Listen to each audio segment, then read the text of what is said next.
Hi, this is Sean, and in this lesson we're going to learn a dominant voicing, which is a high priority voicing to know. If you're not sure what a voicing is, think of a voicing as either more notes than or less notes than the basic chord, the basic notes that you would expect in a chord.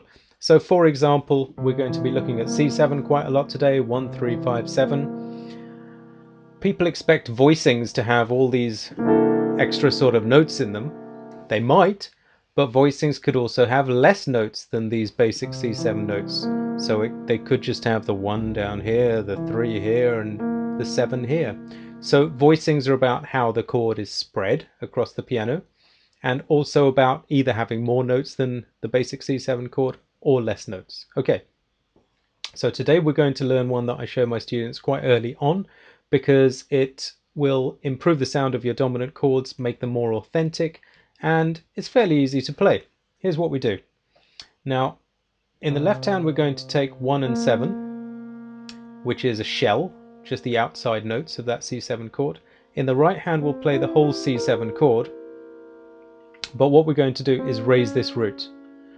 And by doing that, we're going to get this extra note. Okay, I know that some of you will be already saying, well, that's a C7 with a flat 9. Fine, and I'm not here to tell you whether you should call it that or not. But for me, this is more about the fact that this right hand is actually a D flat diminished chord. And I prefer looking at it that way for various reasons that go beyond the scope of this lesson. But just simply put, this, if we said this is C7 flat 9, this is hard to invert. But this diminished is really easy to invert. And therefore, whichever melody note I have at the top, that becomes the top note of that diminished chord. So I really like thinking of it as that diminished chord. For beginners, fine to say, well, look, this C has been raised up a half step.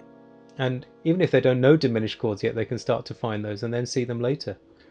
If you put C7 in first inversion, same thing.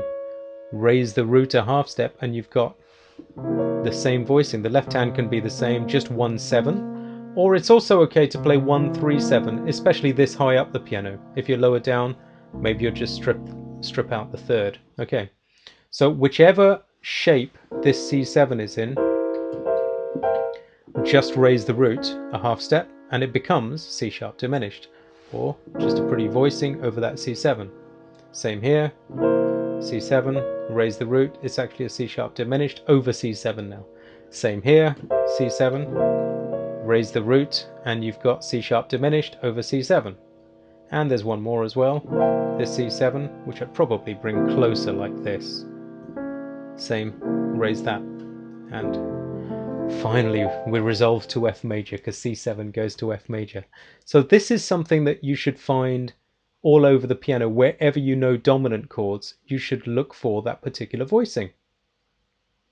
Now in the next part we're going to look at where to use that and where not to use that.